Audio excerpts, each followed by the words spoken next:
Part 1. You're going to listen to a telephone conversation between two people, a customer and an assistant in a gift shop. First, look at questions 1 to 4.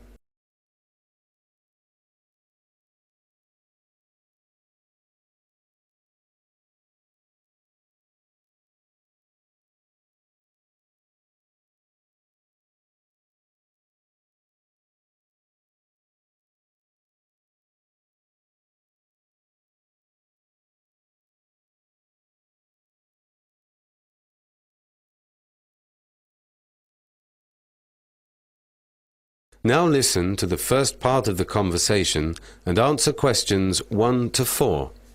I'd like to send some flowers and some chocolates. Okay, I'll just get the computer on. Right. Can I just take your details? Yes, certainly. Your name? Angela Love. Angela Love. And your address? 144A, Orchard Heights, Marsh Drive, Edinburgh. Right. And the postcode? I don't know. I'm just... Oh, it doesn't matter. What exactly is it you'd like to send? A bouquet of flowers. And how much would you like to spend? £30. Any particular flowers? I don't know. Something exotic, perhaps. Okay, and you wanted a box of chocolates? Yeah. To what value? Say £25? Right, £25. And the chocolates, what would you like? Dark, white, milk, liqueurs, or a mixture? Well, a mixture, I suppose, but no liqueurs, and more white chocolates than the others. I'll just write this on the order form. Mixture, mostly white, no liqueurs. That's it. And these are to go within Edinburgh? No, they're to go to Cardiff, in Wales. There'll be a delivery charge of £19 for both items, I'm afraid. For both, not each? Yes, that's right. Before the speakers continue their conversation, look at questions 5 to 10.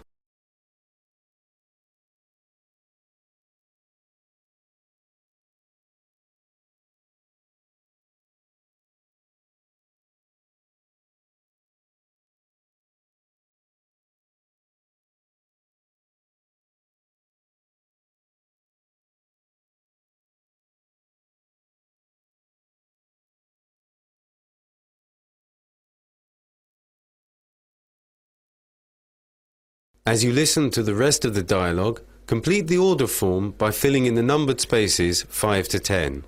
And how would you like to pay, madam? By switch card, if I may. Of course, that's fine. And the number?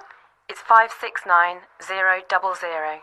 569000.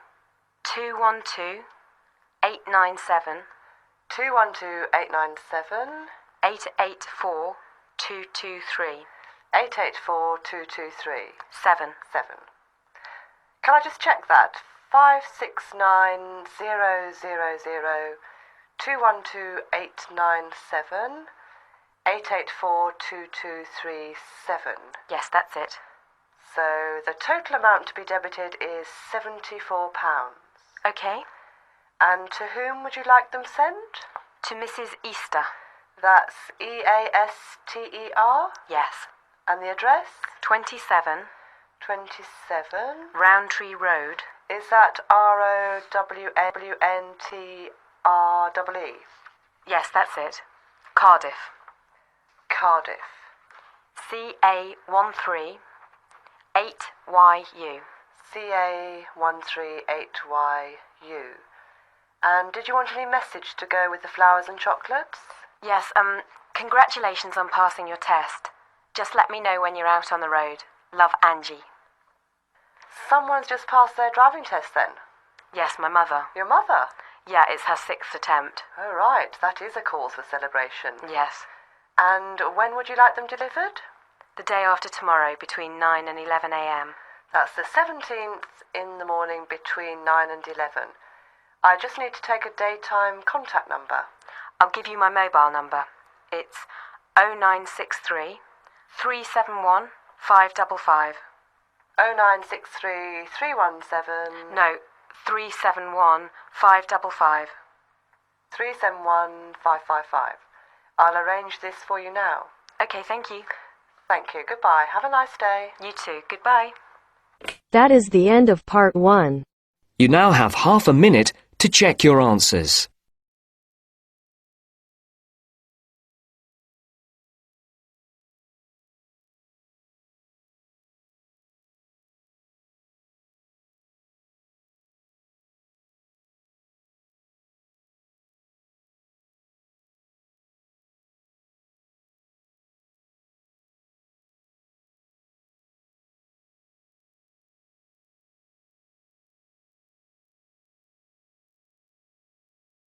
Now turns to part 2.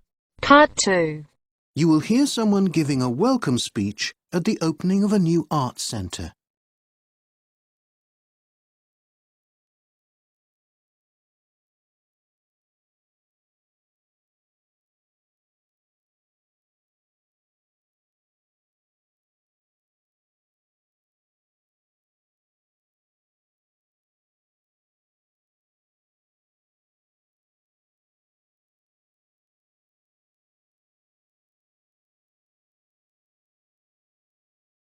Good evening, everyone, and welcome to the new Midlands Arts Centre.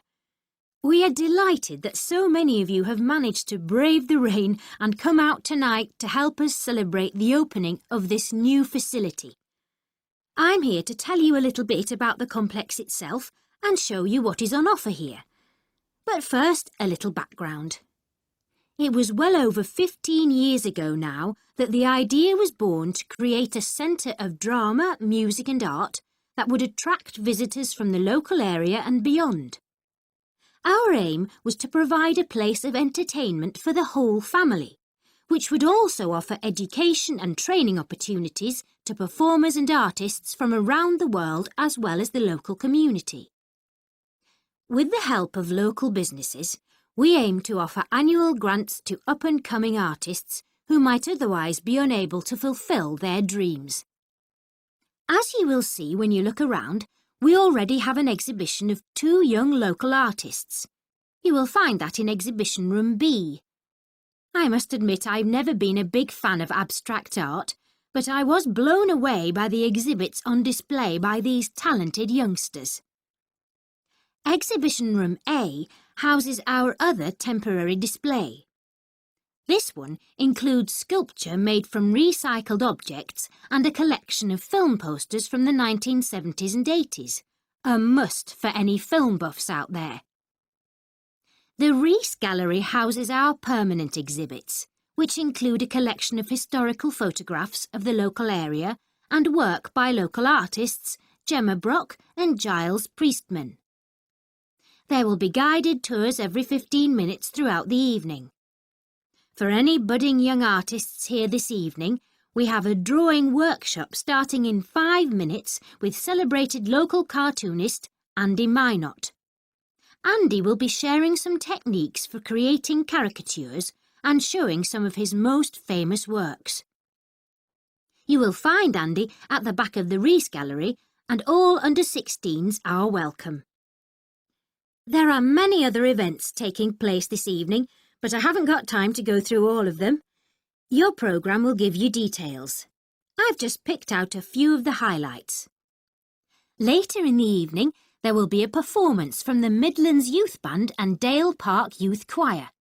This is the first time they have performed together, and I can guarantee that it is not to be missed. They are performing tonight in the Gilbert Theatre at 7 p.m, but don't worry if you missed that one. They will be on again at 8:45 p.m, this time in the studio. Be sure to get there in good time. Another important event tonight is a talk by local writer James Carver. He'll be discussing his series of historical crime novels and reading from his latest book, The Secret Stone. He will also be signing copies of his books. I know he has a lot of fans out there, so make sure you go along. The event starts in the studio at 7:30 p.m. Finally, the big event of the evening will be a performance by the award-winning Simon Bradford and his Jazz and Blues Band. Simon has recently completed a sell-out tour of Europe and has just released a new album, And we are delighted he has travelled all the way from his home in Canada for tonight's performance. His show and album have received fantastic reviews and I really can't wait for this. Be sure to be seated in the Moffat Hall in good time for the show. It starts at 9 p.m. and will be the final event of the evening.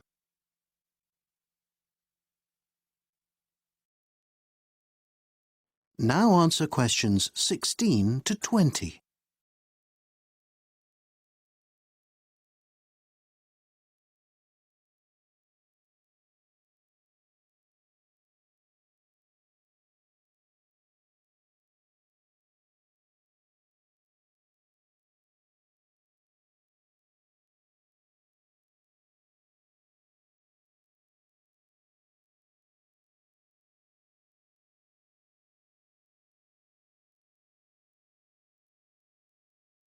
Now, you should all have a programme with a plan of the complex.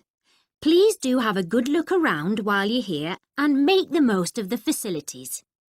So, we're standing just by the main entrance and you can see the Moffat Hall at the back of the complex on my right. This is the main feature of the complex and seats almost 2,000. We hope this will become a world-class concert venue and one glance at the forthcoming events gives a good indication of what we can look forward to in the coming months. By the way, if you wish to book for any forthcoming events, the box office, which is over here on my left, will be open all evening. There are 2 places to get refreshments. For light meals and snacks, you can try the Stage Door Cafe. You'll see that straight in front of us. It is open all day from 10 a.m. and serves snacks until 9 p.m. For something more substantial, you can try our Italian restaurant, which serves freshly prepared pizza, pasta and other classic Italian dishes. You'll find it on the left there next to the box office, and it's open from midday until 11 p.m. I ate there earlier, and the food is absolutely delicious. All the arts exhibits are to the right of the entrance. Access to the temporary exhibition rooms is around the back of the Rees Gallery. To get to these, go past the entrance to the gallery and turn right, and you'll see some double doors immediately on your right. As you go through the doors, Exhibition Room A is on your right and B is on your left. Our 2 theatres, the Gilbert and the Studio, can both be found over there towards the back of the building. You can see the Studio, which seats 150, over there next to the cinema. Immediately to the right and behind the cafe is the 800-seater Gilbert Theatre. We hope that these 2 venues will be used by professional touring theatre companies as well as for local amateur productions. You will see as you enter the centre there is a gift shop directly on your right. This sells greetings cards, books and a variety of gifts, including paintings by local artists. Finally, I should just point out the cloakrooms. You will see the nearest are here on my left, and there are further facilities near the entrance of the Moffat Hall. Well, there's nothing more for me to say than to wish you all an enjoyable evening. If you have any questions, please do ask. That is the end of part 2. You now have half a minute to check your answers.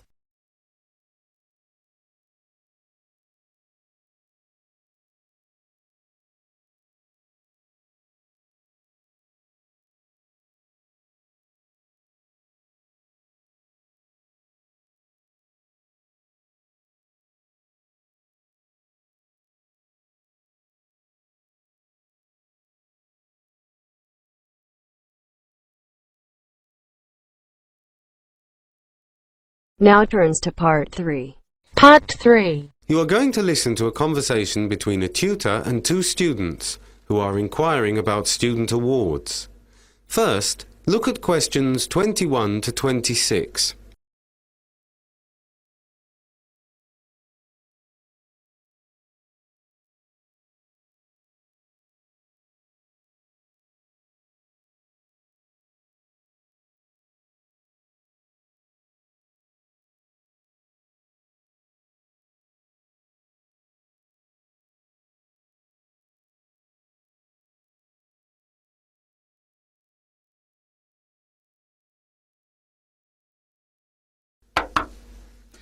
Come in.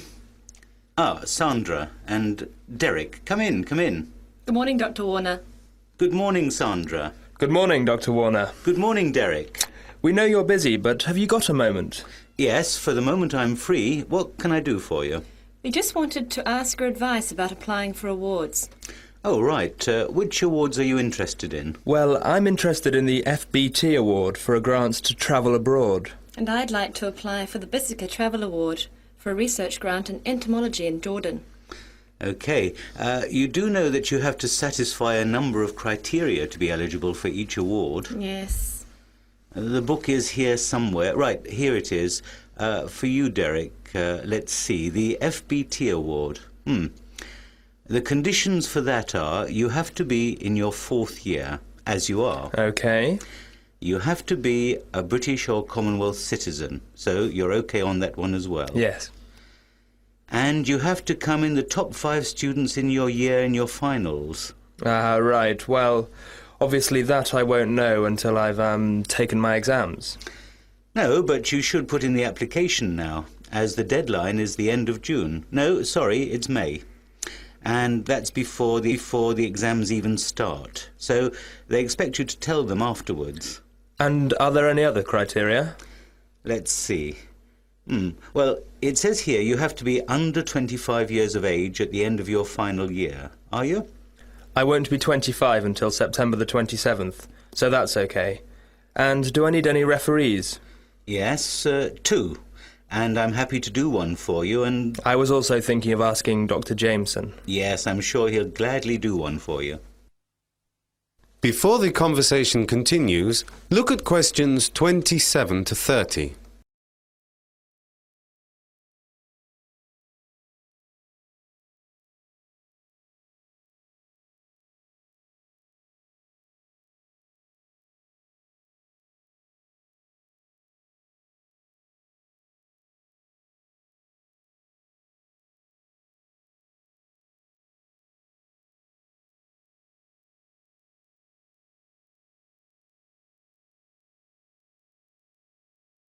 These questions, there are 4 alternatives, A, B, C and D.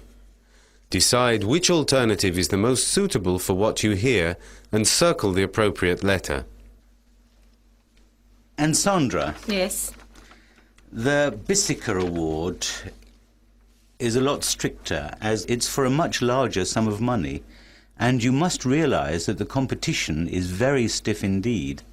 Yes, I've heard it's not easy to get one as there are only 3 per year. Yes, you're right. Unlike the FBT award, for which there are 10 bursaries, the first thing you have to know is that application is by way of a 5,000-word summary outlining how you intend to use the money. Of course, accompanied by a covering 1-page form with all your personal details. Yes, I know about that. But what I wanted to know is whether there are examples of other applications I can look at. Well, not really. The summary has to be very much an original piece, and that I cannot emphasise enough. If there are any signs of it having been copied, then... I see, but will you be able to read it through for me? Oh, I don't see why not. Oh, that's all right then. What do you think my chances are of my getting one of the grants? It's difficult to say. There's usually about 20 to 30 people applying every year. And this year? Well, I'd imagine it's about the same. Who decides? Well, there is a panel of 5 trustees, and once you have submitted everything to the departmental secretary, they each receive a copy of your full application. But do you think I stand a chance? Well, as I said, it's not easy to say. It's up to the trustees. Okay. Another thing that I would stress is that the applications must be typed, very tidy and properly bound. With a ring binder? Yes. There have been complaints in previous years about the lack of care taken in completing the forms and essays. This applies to you too, Derek. Yes. Well, it's only fair. After all, we are asking for help. Yes. Is there anything else I can help you with while you're here, Sandra? No. Thank you very much for all your help. Derek? No. And thank you for your help. That is the end of part 3. You now have half a minute to check your answers.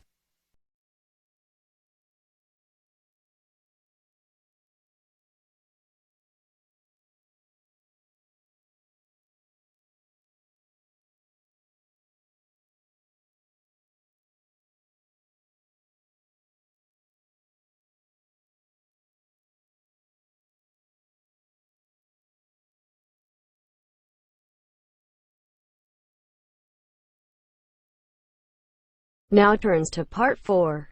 Part 4. You will hear part of a lecture about text messaging.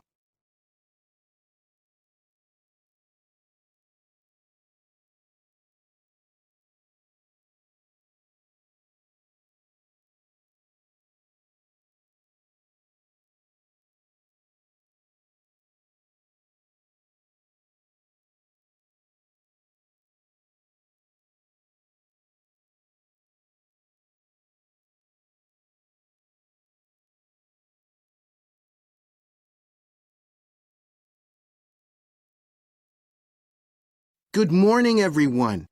I've been invited here today to talk a little about the research I've been doing into quite a modern form of communication, text messaging. I'm sure most of you here today will have already sent and received at least one text message today. It has become the most popular form of communication between friends and family, despite strong competition from social networking and email. We now send around 8 trillion text messages every year, which is amazing when you think that the first text message was only sent in 1992.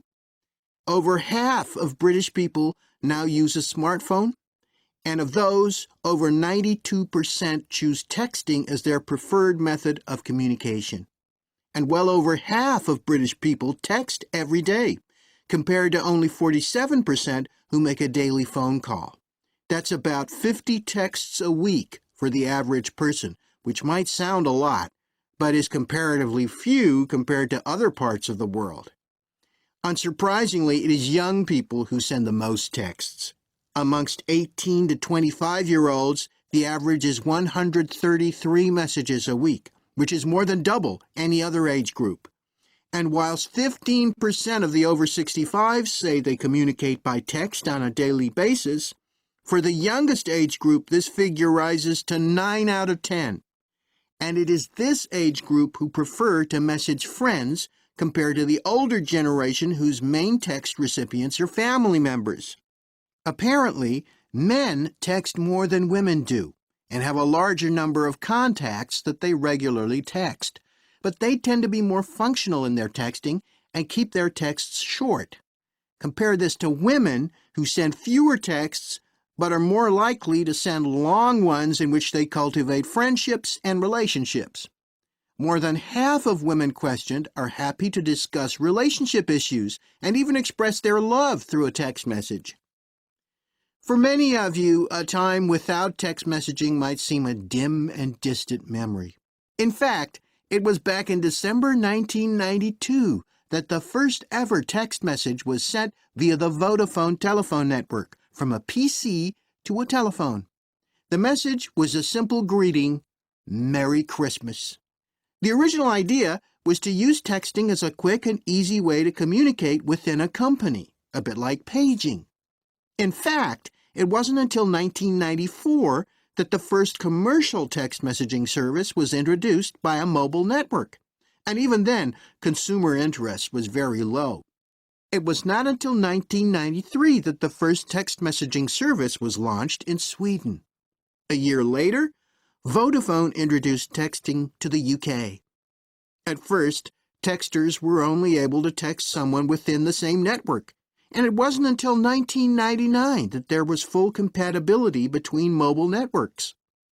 At first, texting was quite a long and laborious task, as predictive texting was not introduced until 1995.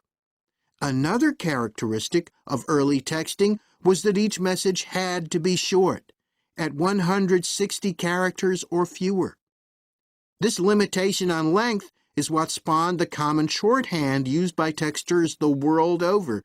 Abbreviations like BTW for by the way and TTYL for talk to you later have now entered the English language for good, whether we like them or not. Fears that this text speak would have an adverse effect on children's language skills have so far proven incorrect.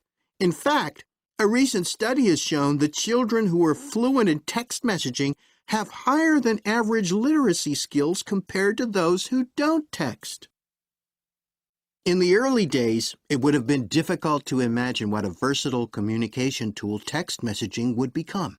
Think about what you can use texting for.